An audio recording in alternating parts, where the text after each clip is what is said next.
Thank you, Kristina. This is The Beast Within. In the headquarters of Castle Jewelers, the young CEO sat, as usual, locked away from everyone in his high-tower office.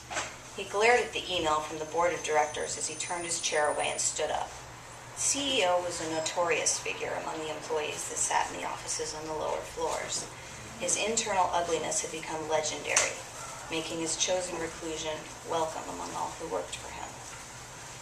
Across town, Julie Bellevue had been called from her small cottage by the lake by her father, who had fallen from his ladder as he was fixing the siding on his house and hurt his ankle. She hovered now by her father's hospital bed, as the doctor informed them that the ankle was indeed broken. Mr. Bellevue moaned, "Oh, what am I going to do? I have my first appointment with Castle Jewelers in an hour. I must be there." "Julie, sweetheart, I'm going to need to ask you to take over the job in my place. This is a very important client, and I can't afford to lose it right now."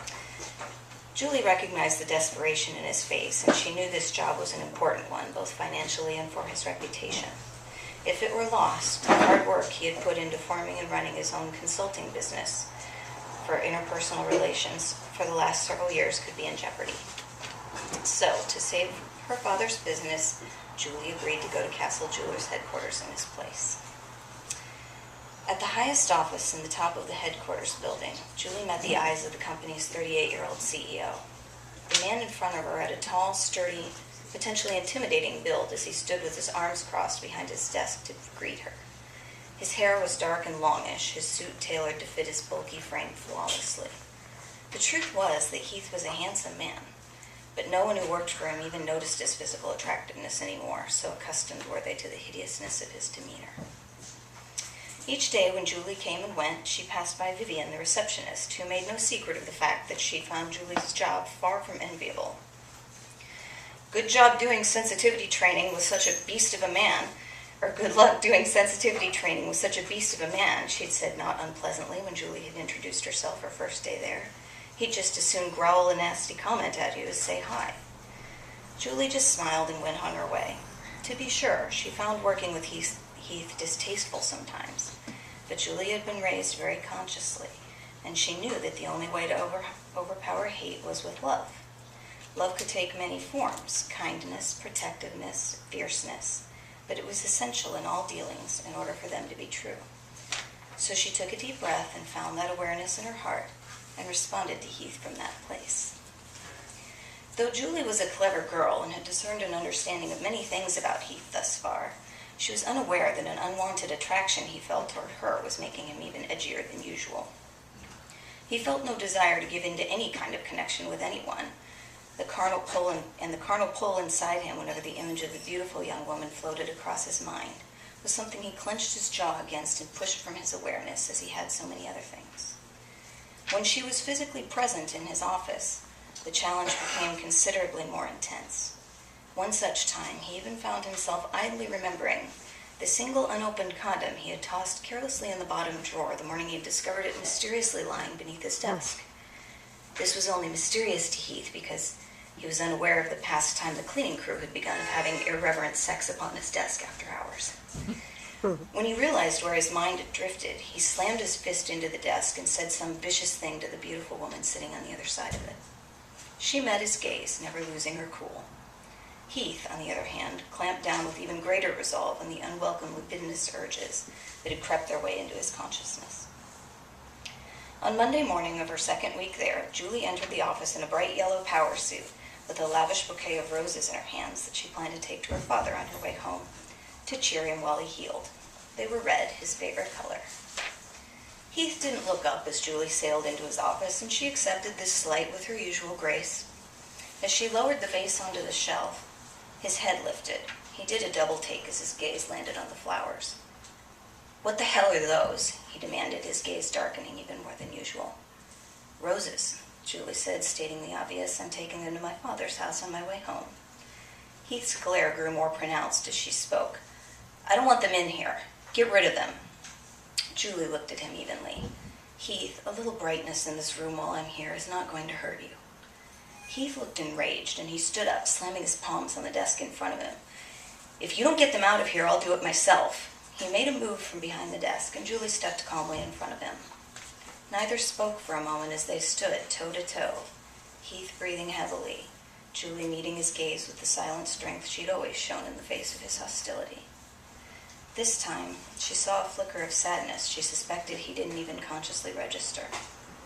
His aggression, his maleness, stood inches from her, and while she felt the stirring of arousal in her gut, she took a deep breath and tempered it in the face of her immediate duty. "What do you have against roses?" The flicker grew then, but it was quickly replaced by an even stronger fury. "I hate them," he snarled, moving to push past her, but Julie stayed rooted, and her steadfastness made Heath back up. In a low, furious voice, he muttered through clenched teeth, "They remind me of my mother." "What?" Julie was surprised by the disclosure, and she stepped closer. "Nothing." Just as quickly, Heath retracted, and she felt his energy draw back in. "Would you like to tell me about your mother?" Julie's voice was quiet, the invitation like a feather floating through the air between them. "My mother was an evil witch. It's because of her that I'm the way I am." With this furious outburst, Heath stood and stalked to the window, sending his chair flying back to bang against the wall. Julie sensed the importance of his words. "What way is that?" Heath whirled on her and glared. "Do you think I don't know what people think about me, what they say, that no one wants me around? Why the fuck do you think I stay locked in my office all damn day? Because I like it so much?" He gave a dry laugh that scraped like metal against concrete. "Not quite, sweetheart. It's because I know people don't want me around, which is fine, because I don't want to be around them either." After a few minutes, his voice started up again. "I had a younger sister. We grew up rich, of course. Materially, we had all we could ever want." His jaw clenched. "But my father worked all the time, and my mother hurled nothing but cruelty at my sister and me. We threatened to run away, but my mother told us that we were ugly children, and no one else would ever want us." He turned away from Julie, and she could see him trembling as he stared out the window. "Michelle killed herself." The words were like the wretched creak of an abandoned centuries-old castle door. "After that, my mother ran off. I never saw her again." He turned from the window, and fury sparked from his eyes as he looked at the bouquet on the shelf. She sent a spray of red roses to Michelle's funeral, even though she knew Michelle hated red. Julie was quiet, letting his words land. After several minutes, she spoke. "I'm so sorry about your sister, and I can understand you're feeling very hurt by your mother's actions. I don't know what happened in her life, or why she felt so much pain. But the bottom line is, it was the pain in her that hadn't been released that made her treat her children that way." A look of sadness came over Heath like the sun from behind a cloud. "I know what happened to her." His expression became so distressed it looked as though he might cry. "She was hurting." Then his expression hardened. "But it wasn't fair for her to take that out on us." Julie gave him an emphatic nod. "You're right, Heath. It isn't fair to take our pain out on others."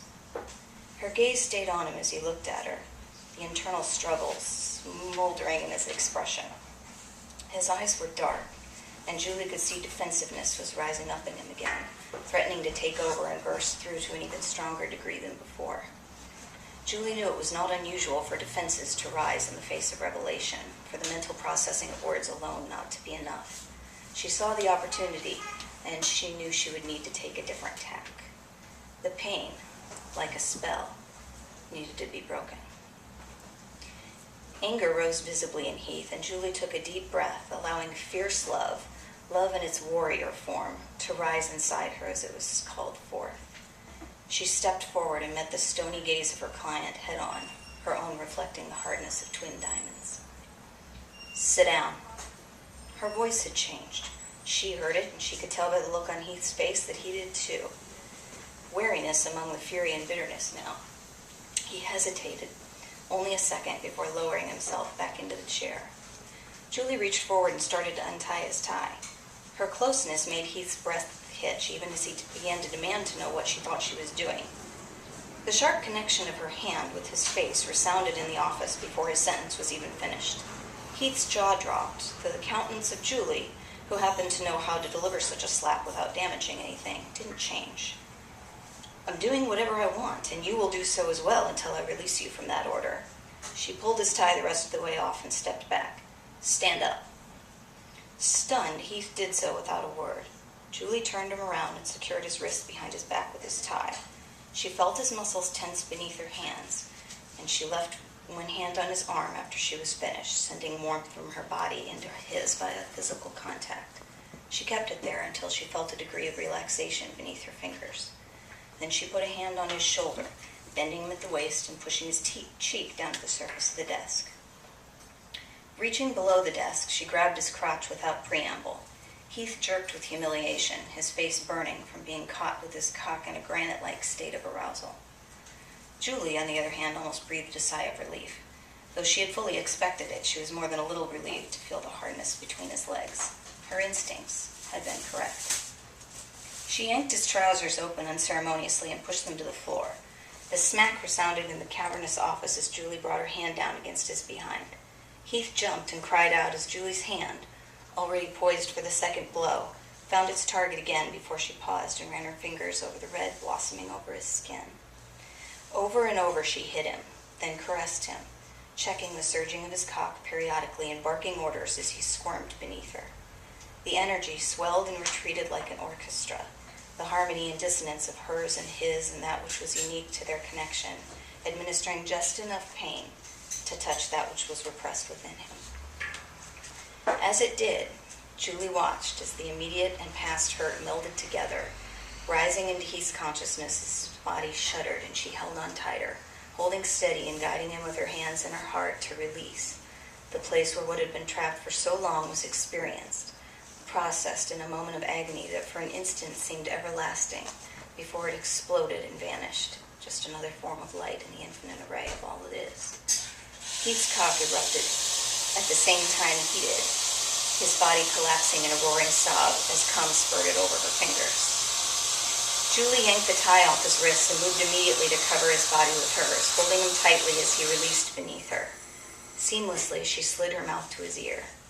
The words were barely a whisper, almost a movement against his skin. You're beautiful. Heath's body convulsed, his sobs continuing long after his orgasm culminated. Eventually, he fell silent.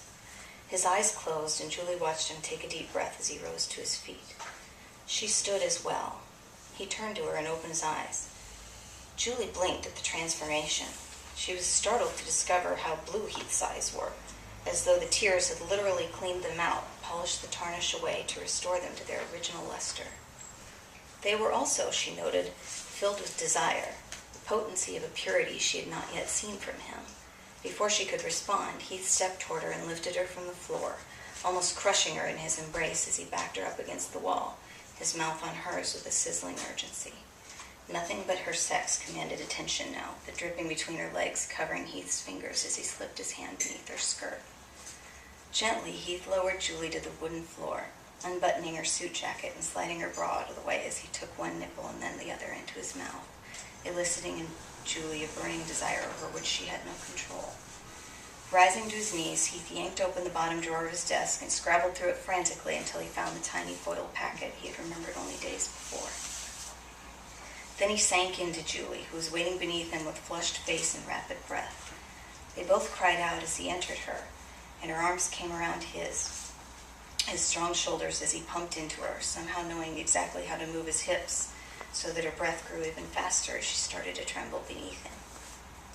When her climax came, she wailed with abandon, releasing all the earnestness she had collected while caring for Heath and succumbing to her own state of sublime luminescence. They lay on the floor together, neither speaking nor moving, for some time. When Julie rose eventually and began to straighten her outfit, Heath stood up as well. I'll walk you downstairs, he said. For the first time, Julie saw him smile. Moments later, the two stood just inside the glass door in the entryway of the castle headquarters as their lips came together in a kiss softer than the rose petals adorning the stems in Julie's hand. Behind them, Vivian's eyes practically popped out of her head as she stared from her desk. Please don't tell me I must wait till tomorrow to see you, Heath whispered. Julie smiled. I'll text you my address right now. Palming her phone from her purse, she gave Heath a last kiss on the cheek and strode through the glass door into the sunlight beyond.